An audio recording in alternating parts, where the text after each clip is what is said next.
is amazing. You guys are amazing. I know that we have a really crowded and warm room, so we're going to do our best to kind of keep everyone as comfortable as we can be. I'm going to read from cards because I wrote this 2 hours ago and did not have time to memorize it. So, for those of you who don't know me, my name is Heather. I first had the privilege of knowing Angel because she was the Girl Scout trooper for my girls, and then the pleasure of her being one of my closest friends. We would really like to thank you guys for all coming out tonight, showing the support that within just a couple of days everyone has had. For tonight, our purpose is very simple, but it's deeply important. We really just want to come together as a community. We want to be able to create a safe and supportive space where we can talk freely about our feelings, our fears, and our hopes for healing. This gathering is not about blame, judgment, or searching for fault. Our mission is just to come together as a community. As we move forward tonight, let's do so gently. Let's hold space for one another with sensitivity, respect, and compassion. And let's let this be the beginning of continued conversations and connections that remind every member of our community that you are seen, you are valued, and you're not alone. And with that, I'm going to introduce Angel. Many of you already know, and she's going to share a little bit of her story with us. 7 pages, Times Roman double-spaced. Welcome, everyone. My name's Angelina Siders. Many of you know me by Angel, Miss Angel, and I answer to all of those. I don't answer to Angie, so just FYI. I am Sophia and Dahlia's mom. We're here tonight because we care about our kids and the mental health of our community. I am here because I think that I have information and experience that may be beneficial to someone. I would like to tell you more about how I got here, but also please know that I grieve out loud. I am open and I am honest about my pain, about the events leading up to the loss of my kind, creative, and beautiful Dahlia. Some of this may get emotional. Also, please remember, I am not a medical professional. I am not a mental health professional, nor a legal expert, nor an educator. I am a mom. So by all accounts, my husband Nate, my daughter Sophia, who's now 16, and my forever 12-year-old Dahlia were just a normal family. We encouraged open dialogue without punishment. We always explained our reasons for saying no. We encouraged them to have their feelings. We also made sure, even in elementary school, they knew they could seek help for mental health without judgment. We did our best not to pressure them, only that they gave the best they could at that time. And some days, the best wasn't as good as the day before best, and that was okay.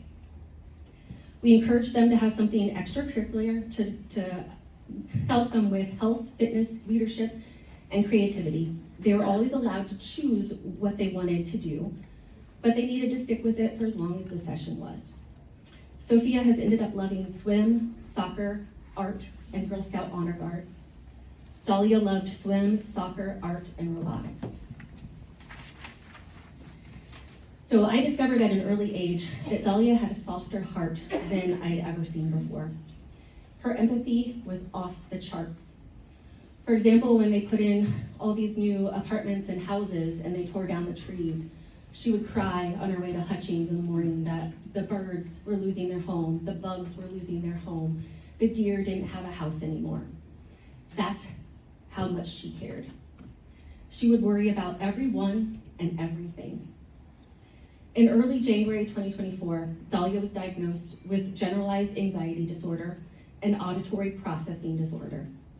So I think most of us have a generalized understanding of what anxiety is, but auditory processing was new to us. It's basically your ears work like they're supposed to, but the messages don't get to the brain like a normal ear would. And again, I'm not a medical professional, so that's just my interpretation of the diagnosis. So we started seeking counseling for her, and I tell you, that was the best. She was such a happier, different person than she'd ever been before. She used to miss events on the swim meets because she got distracted or whatever. And I remember the first time she didn't miss a single meet or event in a meet, and it was just amazing. And she was so proud of herself. We worked with the school and her medical and mental health providers for 504. And I remember Mr. Johnson, who was her advanced math teacher. He went above and beyond to make sure that she was okay. And it always stuck with me about how much he cared about her. And I know that there was other teachers that did too. It's just, Mr. Johnson just stuck out to me. So the summer of 24 was wonderful. We had so much fun going family vacations, Girl Scout adventures. She loved going downtown with her friends to the beach, lots of tubing on Lake Thompson. We went to Grand Island 2 times, and she even tried to make a raft to float from the main land to Grand Island. She didn't get too far, but she tried with her little engineering mind. And then we also were able to go to Mackinac Island to see her sister as an honor guard. It really was an amazing, perfect summer. So the fall of 2024 brought health issues for Sophia. She became very ill. And in Dahlia's ability to feel what others were feeling, she was really hurting for her sister. Dahlia started not wanting to go to school or robotics and just be at home. She also started having really bad stomach aches. We took her to the pediatrician multiple times that fall to try to figure out what was going on, and they never could find out anything. Looking back, I realized that was anxiety coming through in a different way that I just wasn't ready for and didn't realize. So the week before we lost her, it was a really bad week for Sophia's health. Additionally, on that Thursday before we lost her, I injured my back and I was in the hospital. So on that Sunday morning, she was trying to negotiate her way out of going to robotics and just staying at home to play video games. And so I raised my voice at her, and I took away her electronics. Everyone who I confided in exactly my words that day and the tone that I used say that it was a normal parenting thing to do, but those were my last words to her. So she went to her room, and I went to mine. 30 minutes later, I went to check on her, and she was gone. I started CPR. My husband, Nate, called 911. My daughter, Sophia, and her friend were right next to me. And I realized she was gone. CPR was not doing anything. And so I did the only thing I could do. I ran. I went screaming into the streets, and I believe all of Hidden Creek heard me because they all came out. My friend, who's also my neighbor, saw me, and he immediately called Heather to get her over here. Sophia started CPR after I gave up. And I don't know how long it was until the actual ambulance got there. But my 16-year-old, who was not 16 at the time, had to do CPR on her little sister.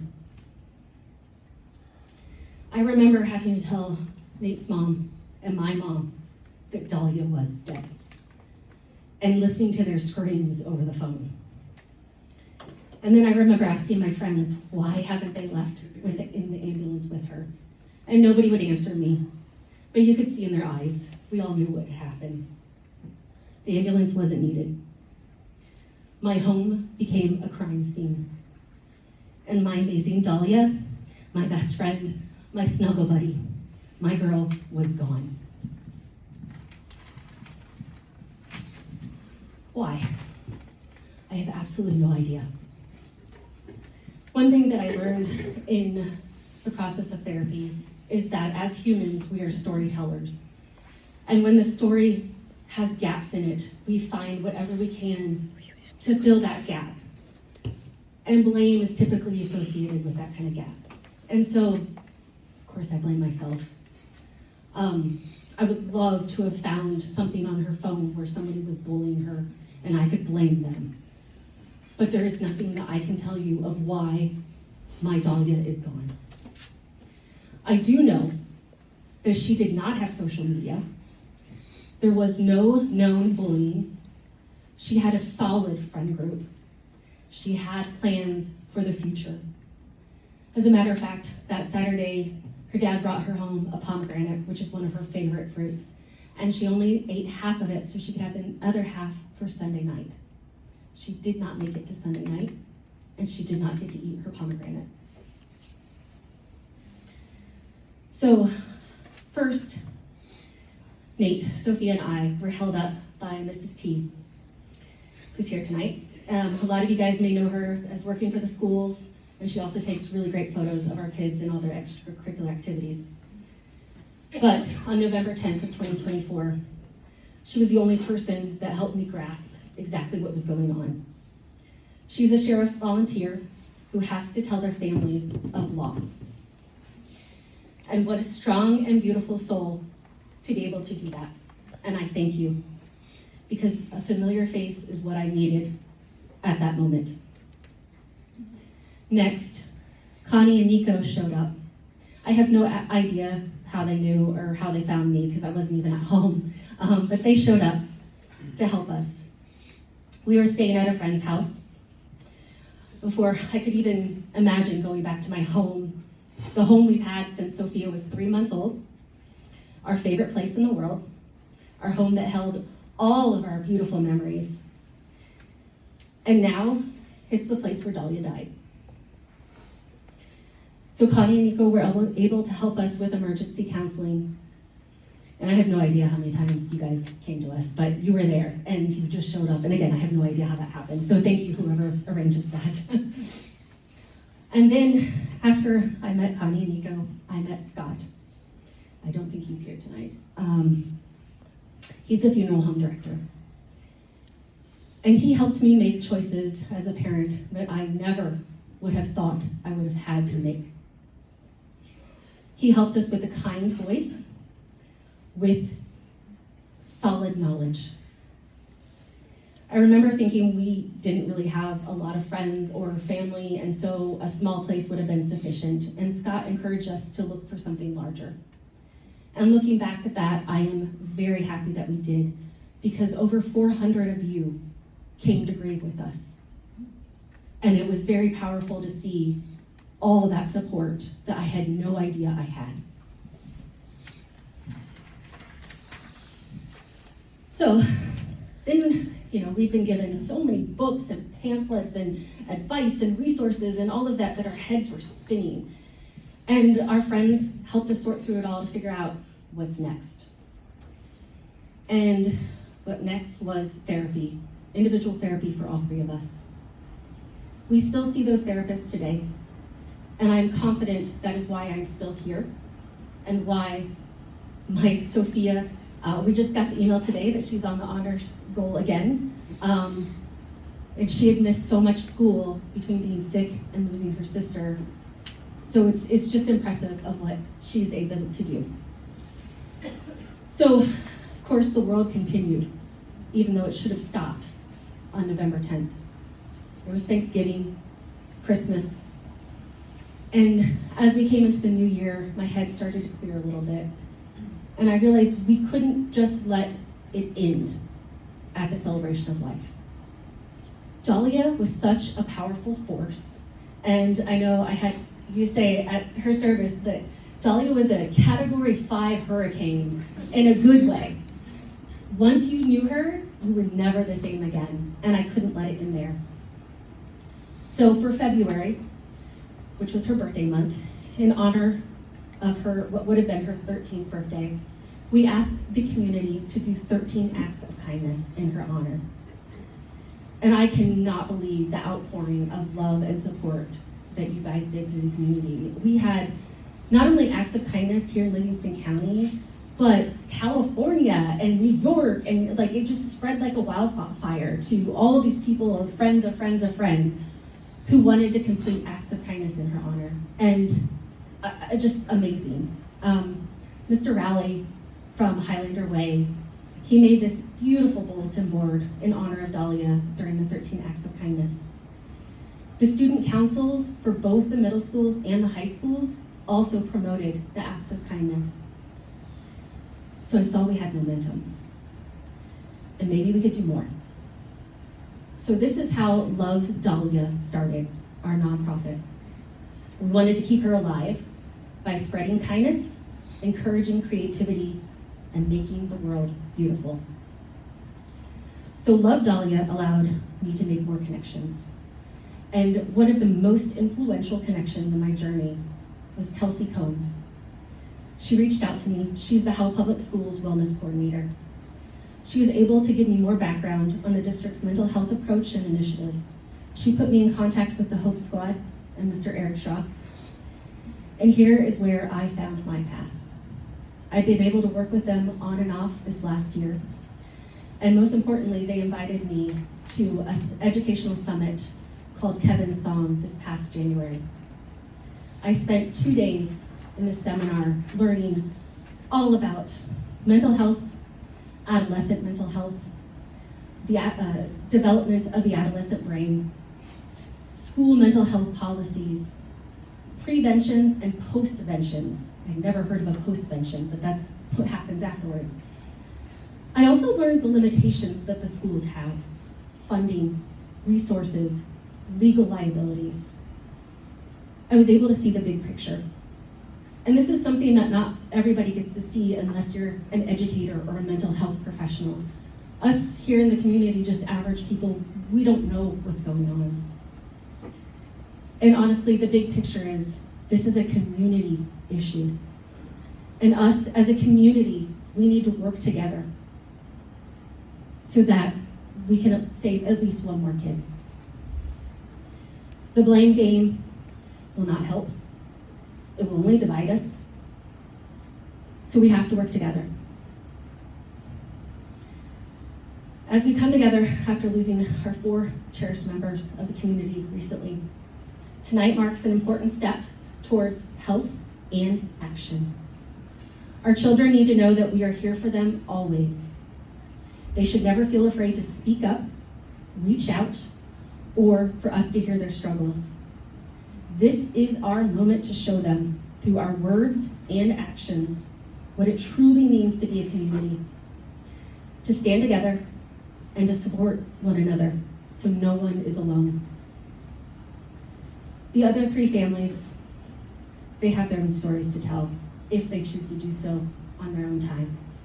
But I do want you to know that one of them was Sophia's best friend and my Girl Scout since 2014.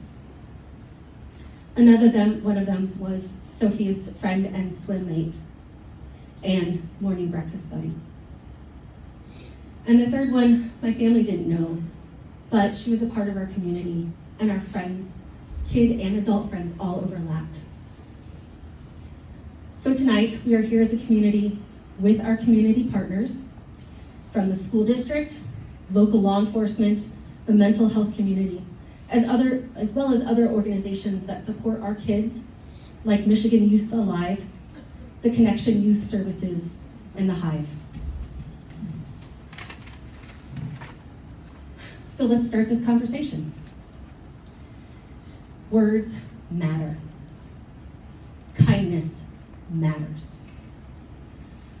I want everyone to think about the words they use when talking about suicide. Nate, Sophia, and I are considered suicide survivors. And as such, we are much more sensitive to the words that are being used. So simply from my perspective, use neutral language.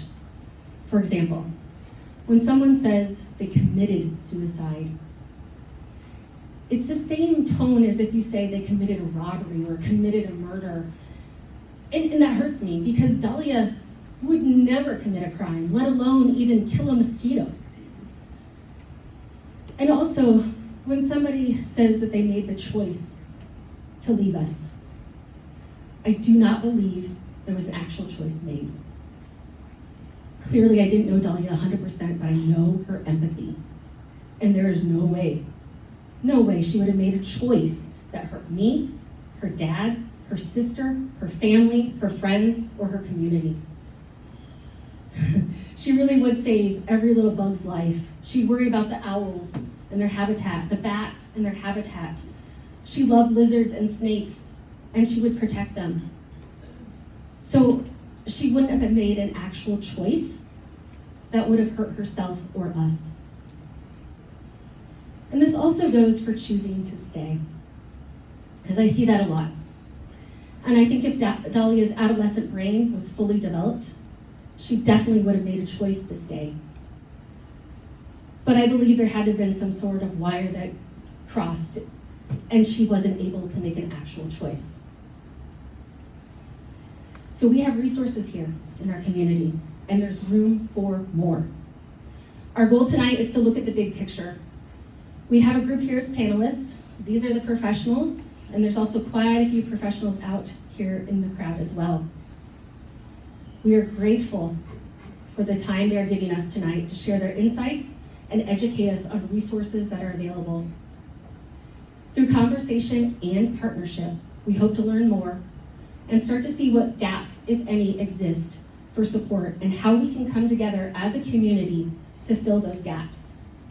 I thank you for being here.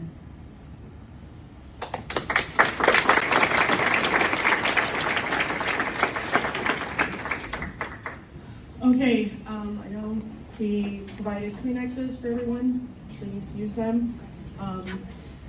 We're going to just kind of go down the road here in this very short period of time. All of these people accepted with very little notice. Hey, would you be willing to come up and address a ton of people about an incredibly sensitive subject that really matters? And they said, yep, absolutely. When can I be there? I'll be there early. So I'm just gonna pass the mic down. When you get the mic, if you could just stand up, introduce yourself, and give us a little information about your organization, your role, your interaction with our kids, what you're seeing in the community, and then you can pass it to the next. You get to go first, Nico. Hello. You should get her something to stand on. I know. I'm so short. Okay.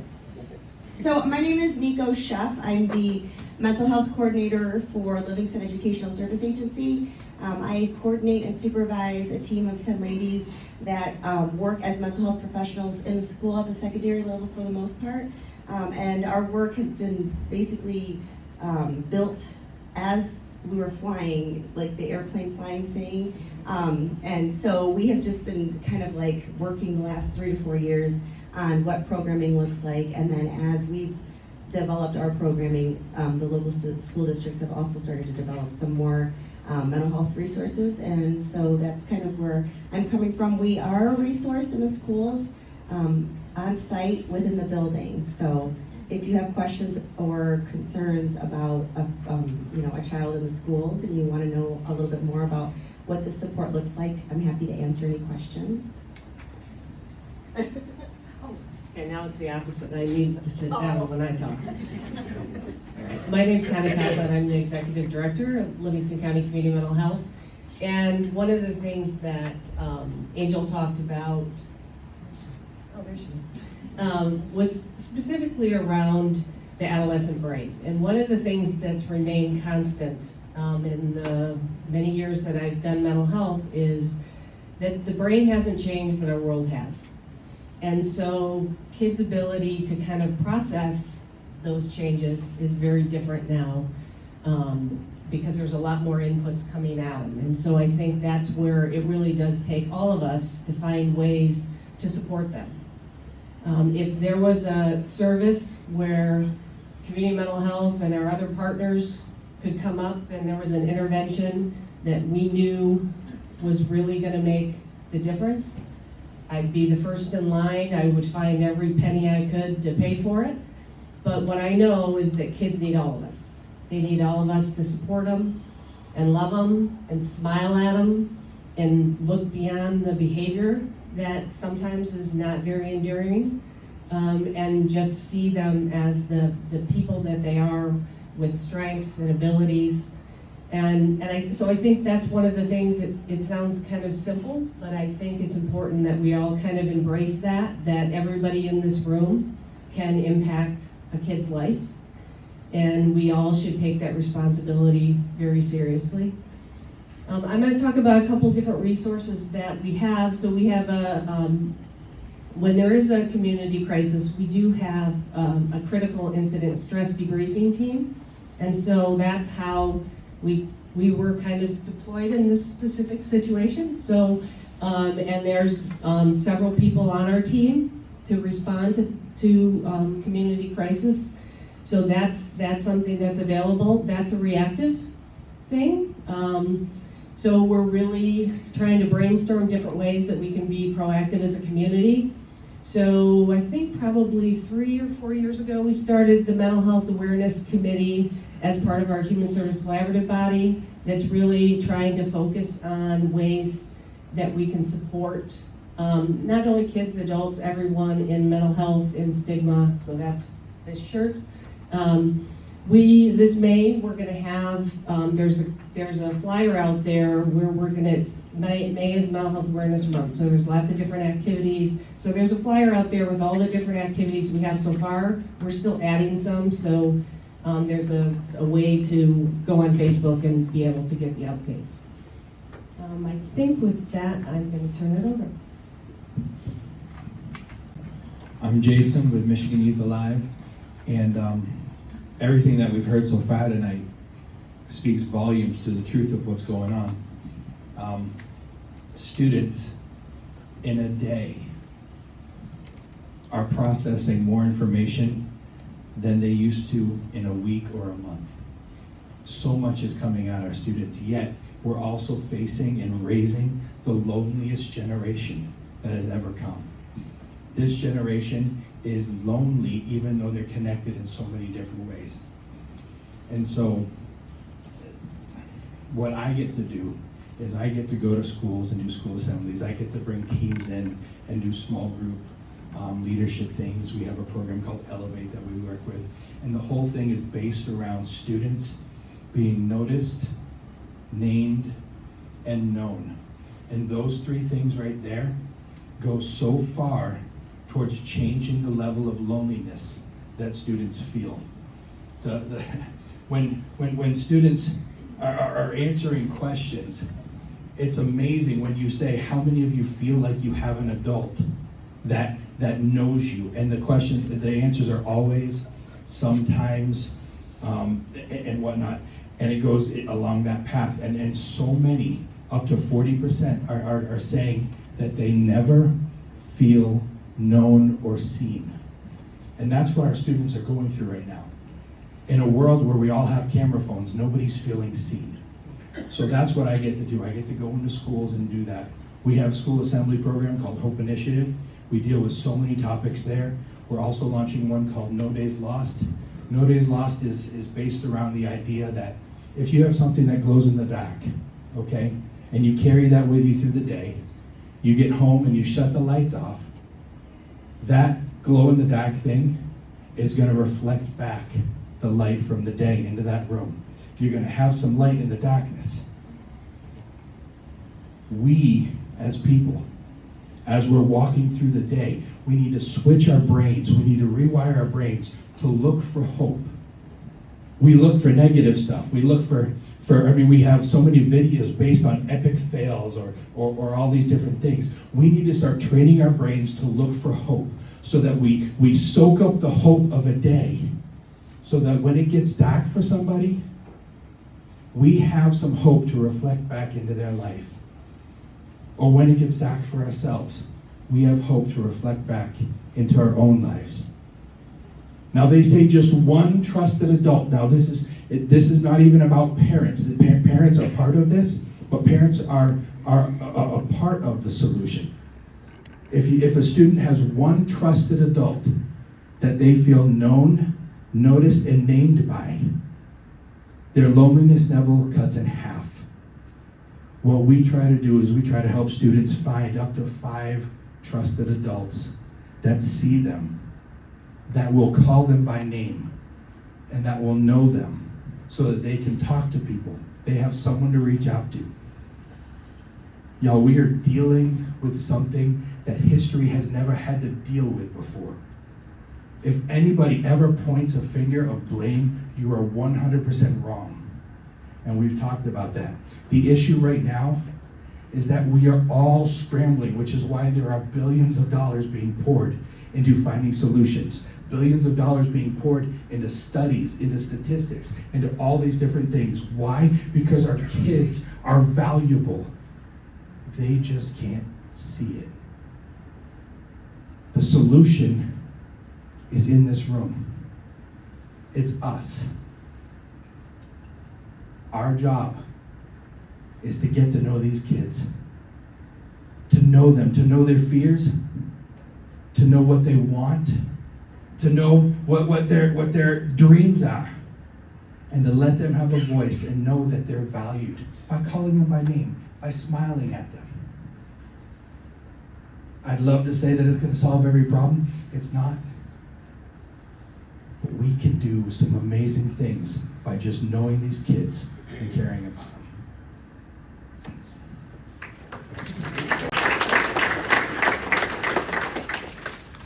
Hi everyone, I'm Carla Preto, and wow, that's a lot of wisdom to have to follow after. First and foremost, I want to say thank you for sharing Jeff's memories and for sharing Dahlia's memories. It's really important. I'm not emotional usually either, but this will probably get me because I share the same experience. I lost my 13-year-old daughter Taylor to suicide in 2017. And her story was, I feel like you were telling my story. Same beautiful, loving, empathic child. And what I can see here, some of the things I really want to highlight, it is so commendable that your community shows up for this. Because even in 2017, I'm from a neighboring community to you all. We didn't have this. It was kind of like hush hush. This doesn't happen in our community, right? We don't talk about this. We kind of move on. And it's so important that we don't do that. And I think we're moving in the right direction. After I lost Taylor, I went back to school and I became a psychiatric mental health nurse, and I worked at the VA. And a lot of what has been said are also things that I've experienced in the years since Taylor died. It's so important for individuals to have agency, for us to help them to develop that, to be a part of the conversation, right? And so talking with youth, bringing youth into this conversation in the ways that are meaningful and appropriate is everything. They need to be a part of this discussion. They need to lend their voice to saying what they need, what would be helpful. Are we, as the adults, hitting the mark? Or are we missing it? Because it is ever changing, right? At 46, the needs now are not the same as they were when I was 17 or 15 or whatever. I was offered the opportunity to become the executive director of the Association for Children's Mental Health. So that's the organization that I run now. We're a family-run organization, so all of our staff come with lived experience in having a mental health challenge or raising a youth with a mental health challenge. We get to work extensively with the state. We get to work with Connie from time to time, which is lovely. And another one of your community members was our board president for a while, so I was invited here into community, and I'm very grateful and very honored to be a part of this conversation with you all. We have resources at ACMH as well. I left some very rudimentary, just like printed them out and laminated them today. There's some cards with QR codes on them that say Crisis Navigator and Compass. It is a tool that we developed with the state where you can find more information on probably some of the same resources and same information that you will find in other resources that are shared. And one of the things that is in there is some attention to that perfectionism piece and things to look out for there. And what it leaves you with as a caregiver is the ability to put down things that should you have a crisis with your child, what would be helpful for them? what would not be helpful for them and what would be helpful for you as a caregiver, so that you don't have to have all that dialogue in the moment. So I encourage you to look at that and look through all of our resources on our website. One of the things that we do in the state is we train our peer professionals, and that's one of the things that I think is so important in this conversation, is that it isn't all on just textbook trained professionals.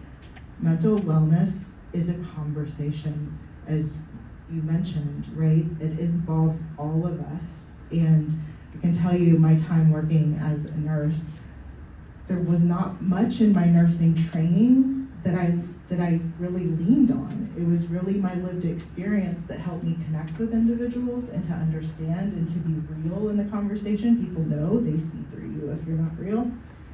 And so you all come with your expertise, and every single person here touched on a small component of an important piece of the puzzle. There's no one size that fits all. It takes all of these efforts because there's so many different areas that need support. There's so many different places that we need to identify a pattern or try to understand what is going on in this situation, but that's not going to apply over here, right? So it takes all of these different efforts. Every one of them are important, and they're all important for you to also lend your voice to. So I'm here. I'm an open book about my story as well, so feel free to ask any questions. I'm happy to discuss it. It's why I came into this work. And I think you will see a lot of individuals, when you have lived experience, you want to do something with it. You want to be able to change something for the better for the next person, that you don't want them to have this experience.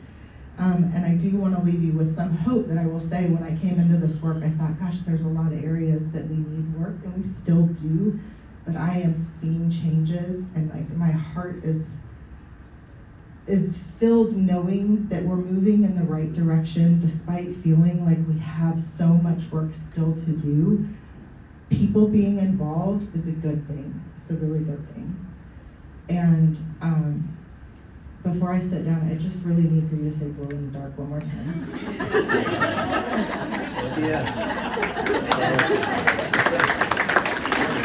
Hello, my name is Eric Hipple, and I played 10 years for the Detroit Lions as a quarterback. So, in fact, I wrote a book. It was called "Real Men Do Cry," and I was just joking about it because when I put it out, this was like 2007. I had my friends say, "Wow, playing for the Lions was that bad? You know, real men do cry." So, no, that's not what it's about. Unfortunately, it's about something else. But growing up, I was one of those sensitive kids myself, and there seems to be something around that, right? Because the empathy and stuff, you take on a lot more than you probably even handle yourself. So I was one of those kids, but and we had mental health in our families. In our family, my mom suffered from depression. Would be, my dad would say she's not coming out of her room. She's having one of her spells. We didn't know what that meant. Just I knew I was going to see mom for a few days. And then when I finally got to college, and I missed a whole quarter in college. Didn't know why. I just couldn't get out of bed. Fortunately, I got my grades back up, so I was still eligible to play, and then I got drafted by the Detroit Lions. So I played 10 years with the Detroit Lions, and when I leave that, left the game then, there's a lot of transitional issues. So I want you to remember that. Transitional things are big. So the identity that I had as a football player from 9 years old until 32 years old, all of a sudden, I have no idea who I am when I left the game. All I know is I started a business and things were going pretty well, it seemed like, but then that thing hit me and I kind of took a dive. And to the point where I ended up jumping out of a car that was going 75 miles an hour. My wife was driving it. And we were going to the airport, and I was going to leave on a business trip. And I just felt like I couldn't do it. So, I wrote a note, "I'm sorry, I love you," and I handed it to my wife. And she looked at it and looked at me, and I jumped out of the car. We were going 75 miles an hour. Luckily, I didn't get hit by any other cars. Pretty road rash on the side. I woke up in the hospital, and already did surgery. And the psychiatrist is sitting there talking to me. My mom and dad had been flown in, and my wife, and they're talking about, we can get him and do some treatment, and that's not going to happen. That's what stigma was, that strong way back when, and in the profession I was in. No, that's not going to happen. And so I never learned anything. All right, so I kept going, forward, put my blinders back on, and just kept on going. Well, so the thing is, my 15-year-old son started exhibiting some of the same things that I had. But to me, it was like, oh, he's fine, you know, he'll be okay. Took him to the doctor a bunch of times as well. But eventually he succumbed to his illness, and so he died by suicide when he was 15 years old. And I remember after that happened, and I was in shock, obviously, as we go through that. But what I remember is realizing, you know, at one point in time I wanted to die because I fit the model of Thomas Joyner's model, which is 3 things have to happen before suicide. One is a person feels like a burden, and so when that burdensome feeling, like they feel like they're falling behind, they can't keep up, or they're just letting everybody down, and they start to isolate. And so that isolation is another big piece of that, which is, you know, I withdraw, I might, you know, pull back in my room, but it could also be in a crowd, you know, of people, but still feel alone and isolated because I feel like I'm the only one going through this and everybody else looks like they're doing great. And then the third part of that is just the ability to override self-preservation, and that's a huge deal. We leave that one on the floor, but all we have to do to stop suicide is stop those other 2 things. So here I was going through, and I thought, when I jumped out of the car, that people would be better off without me. But after looking at my son, when he's in the morgue, I realized how painful it is that people are left behind, and so I took that one off the table. I'll never think that way again. But how do we do that? You know, how do we fix what's going on? How can we educate? And I do have a couple different programs I've been associated with. One is called Be Nice. It's notice, invite, challenge, and empower. And like I said, we notice what is good and right about somebody, because if we're paying attention, that also means that when things aren't their new normal behavior, we'll recognize it. And we can invite ourselves into a conversation. You know, we can challenge the stigma, we can challenge, you know, the status quo, and then the E stands for empowerment. Making ourselves so we can be a little bit more stronger and also more resilient. But there's something here, and you talk about society and what's going on in the world and craziness right now. I will tell you right now, if we would have had this meeting back, you know, Jeff died in 2000. Back then, there's hardly anybody would be here. So you're already making a great stride towards that. So I thank you for being here, just for that reason. But I'll run past. Okay, You're doing great. All right. So one of the things I ended up doing was going around, and I worked for the University of Michigan Depression Center for 10 years. And I also did stuff with the military, flew around to all the bases, do suicide prevention work with them. And one of the things that was really important to the military, which is to make sure that, you know, the ship was safe, you know, guys who take care of themselves, and, you know, buddy programs and all that, is there's 5 things that really can make us, you know, self-control, or excuse me, stress control. And those 5 things have to be, you know, predictability. You know, if we know where we're supposed to be, so we have calendars, I know where I'm supposed to go, so I don't worry about it, right? The controllability, the ability to be in control of the situation. Well, there's a lot of things we can't control, right?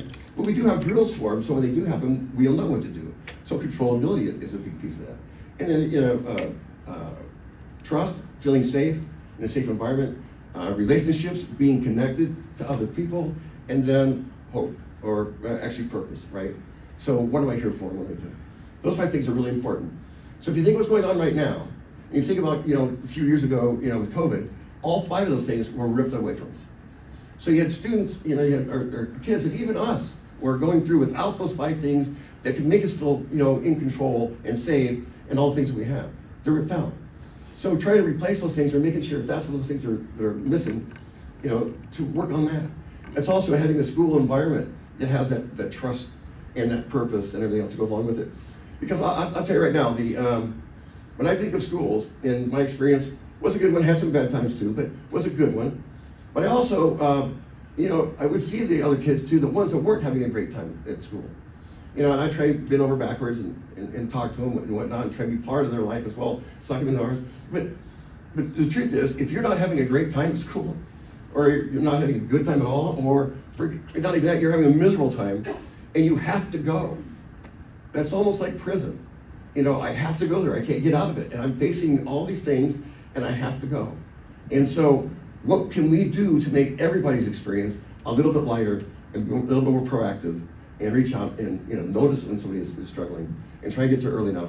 But have our students do that as well. It's a student-driven program, and have our students, you know, be involved in it, because I really believe that the ownership and having something of yourself and your empowerment and stuff, part of that is to do that for each other. And so community does make a big difference.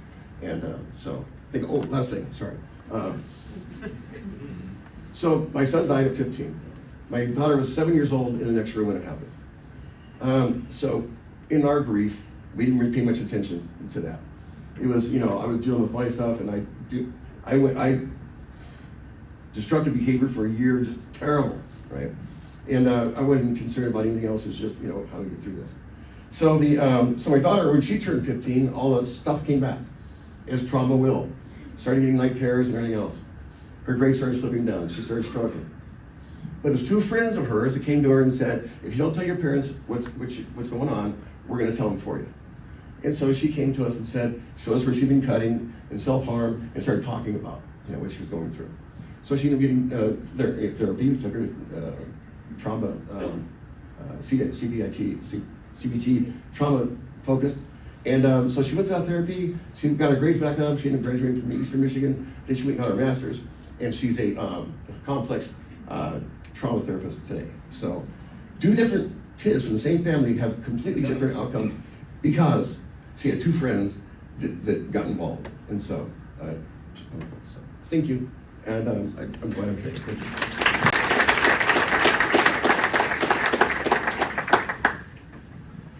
Hi, I'm Tiffany Turner. I live in this community. I don't get emotional, except for when I do this stuff for Angela. So, my daughter, and Dahlia was her, soul twin. They had the biggest hearts together. And Dahlia was the person who showed kindness, showed up for her. Got the biggest heart in the whole world, and she is so sensitive. She's also the daughter of a therapist and an emotional impairment teacher, if that gives you any idea of what our house looks like. We have coping skills upon coping skills.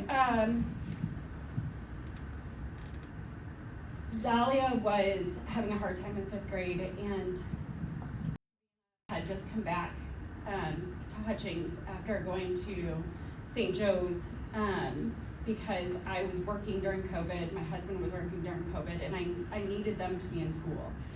So we made the decision to send them there. Bullying happens everywhere.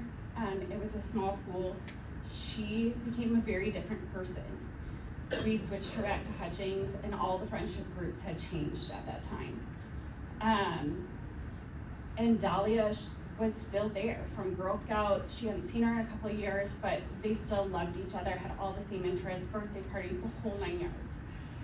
And walking out of graduation, we talked about how Dahlia was getting bullied. And I walked up to her and I said, if I could pick one friend for my daughter, you would be it. I have never seen her smile so bright.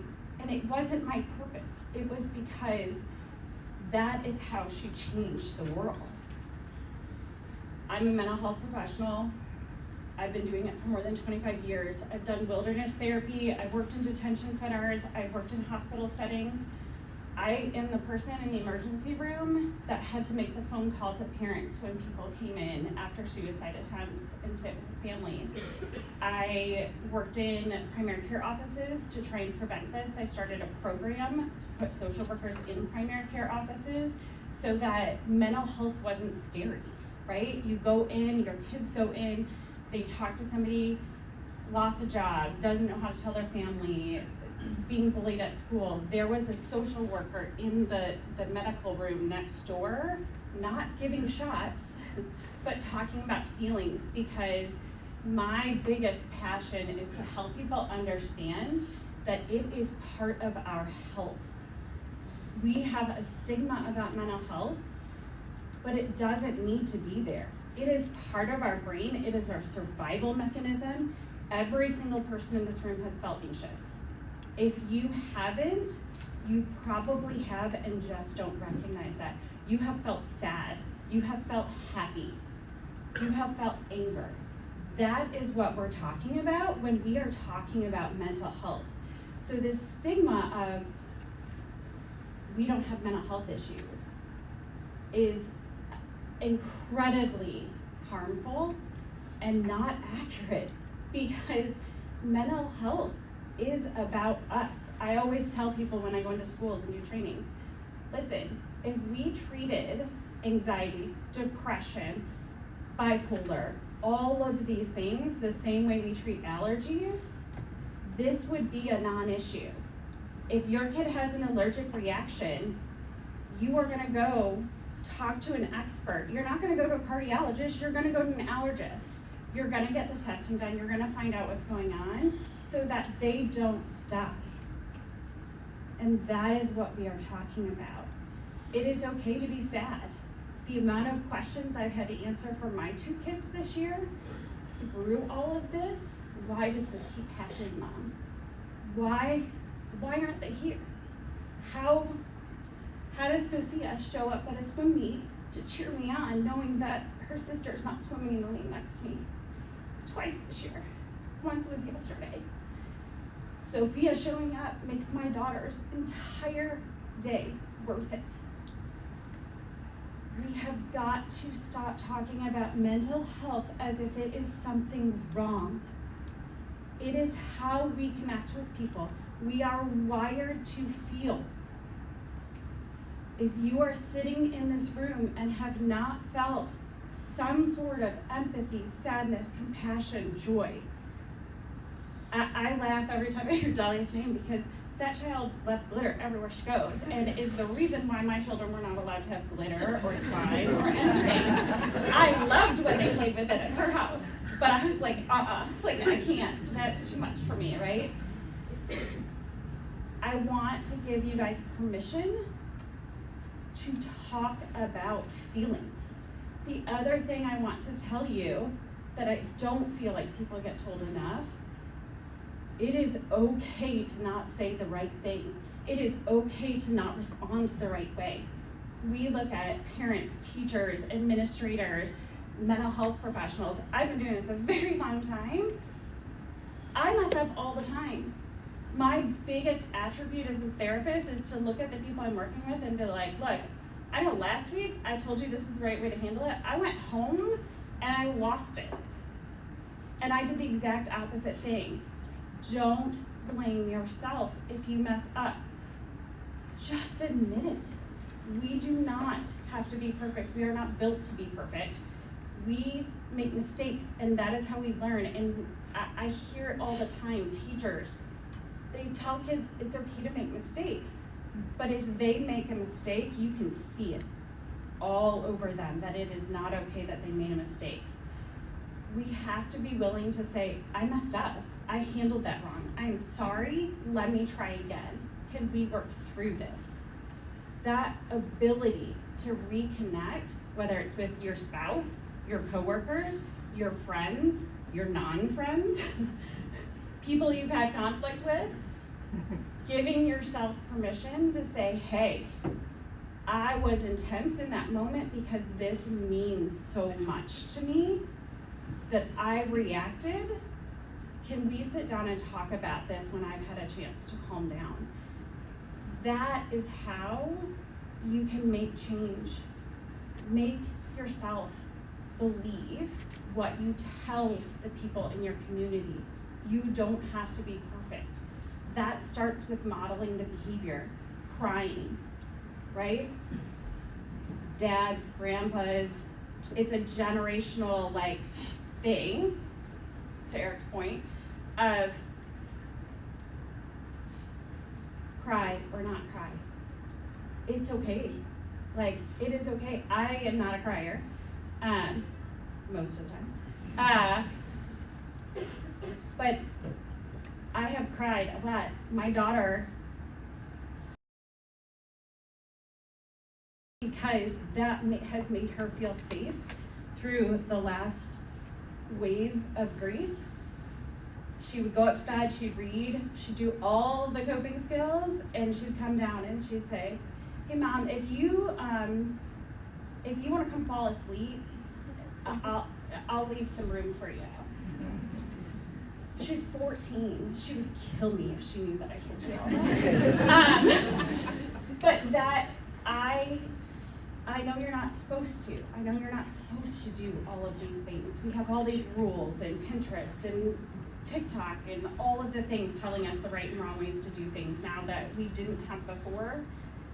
What we've always had is the ability to model, and we have this strong desire to connect. And when that connection is there, that is what makes the difference and keeps the conversation going.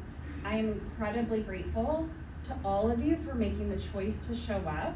I say choice very, very intentionally, because every single one of you, by saying yes and showing up here, is giving up something else tonight. You are giving up time with your children, you are giving up time with your family, maybe your job, maybe it is sitting on the couch and decompressing. You are making a choice to be here intentionally because you care and want a community where we don't have to continue to have these meetings. We can have meetings about celebration and activism and all of the things that I know at least two of the girls that I personally knew would have been first in line to be a part of. So if you take anything away from tonight, please connect with other people. I am terrible at it. I will tell you that first off. I don't do things out loud. I'm the behind the scenes person, but I'm here. I have an outpatient practice. I am in the community. I'm always willing to talk to people. I'm willing to do whatever it takes to help people see. We spend so much time, energy, and money taking care of our physical selves.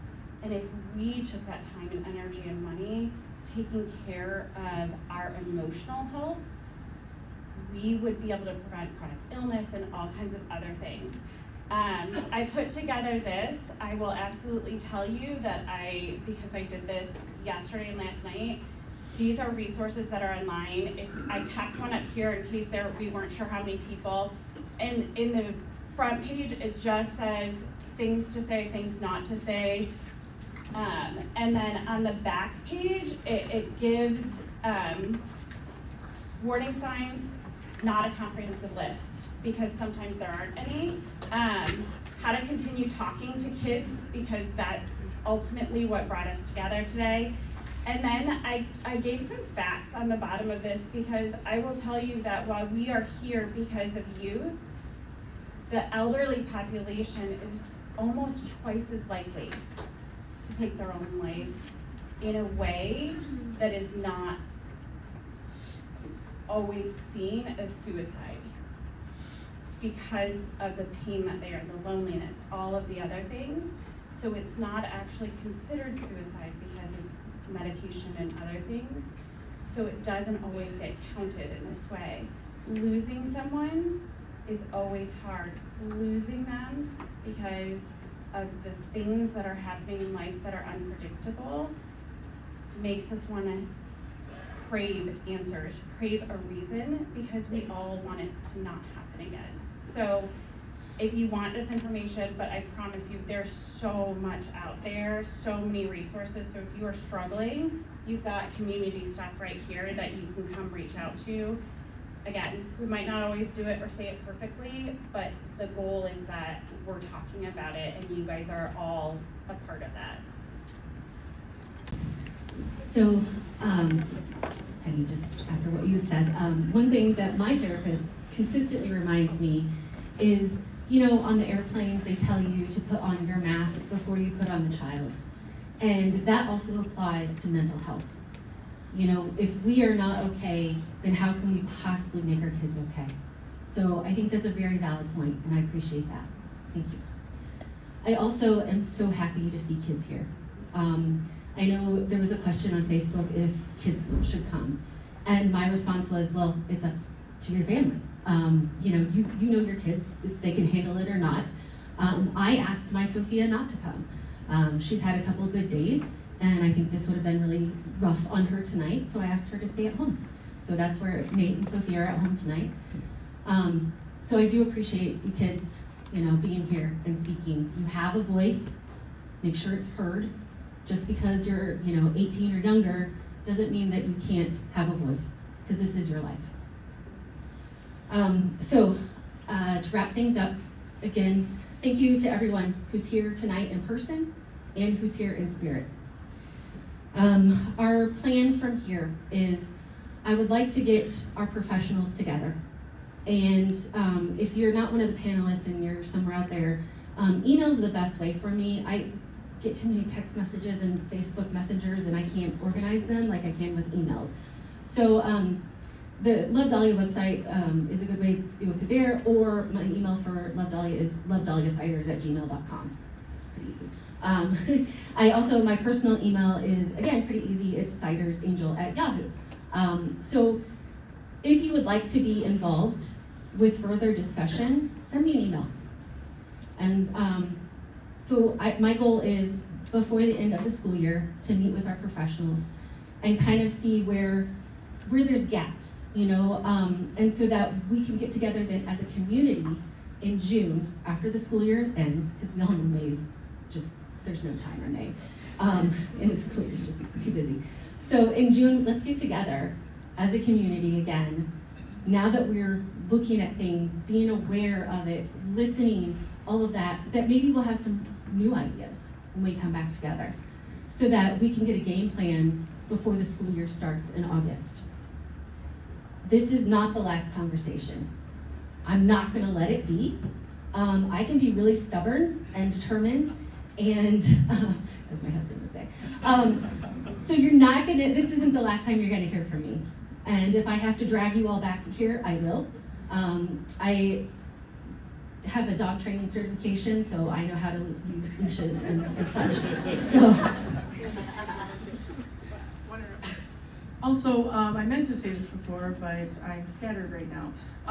You guys probably wrote some really good stuff on those papers that we might not have all shared as a group. If you wouldn't mind leaving them on the table, that's something that we would also like to collect and talk with our professionals about. And also, resources out on the table still. Also, Love Dahlia cards have all of our contact information if you need to get in touch with us. Thank you. Okay, so yes. Just Hi. real quick, like if we were to get together again or something, Mhm.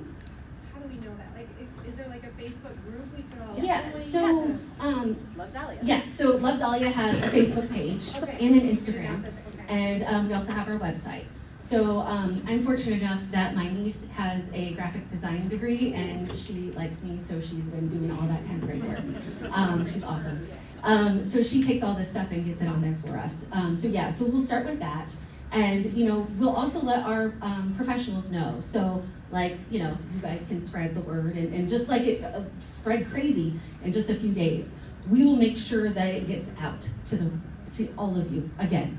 I just can't believe this is you guys are awesome. Thank you for coming here. So we do have the video recording. And we'll do some edits, so it'll be a day or two before we can get it posted. But it will be posted on Facebook. I think it's probably too big for Instagram. I'm not tech savvy. And then definitely the Love Dahlia website. We'll share it with our professionals if they want to distribute it as well. And also a reminder, if anything you said you would like that to be edited out, please get with Heather before you leave today so we can make sure that those personal conversations are removed before it gets put out on the web, okay? And let's stay connected. I think that everybody probably met somebody new today at their table.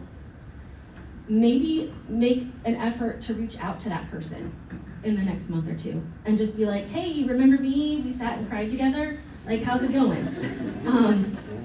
Because that might be helpful. I do like to joke that my new superpower is making strangers cry. I'm really good at it. So I would like to end tonight with a poem that really, really resonated with me. So give me a second here.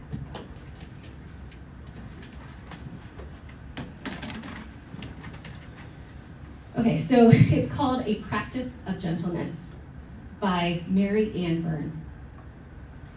May we practice being gentle with ourselves and with others. Gentleness does not mean weakness.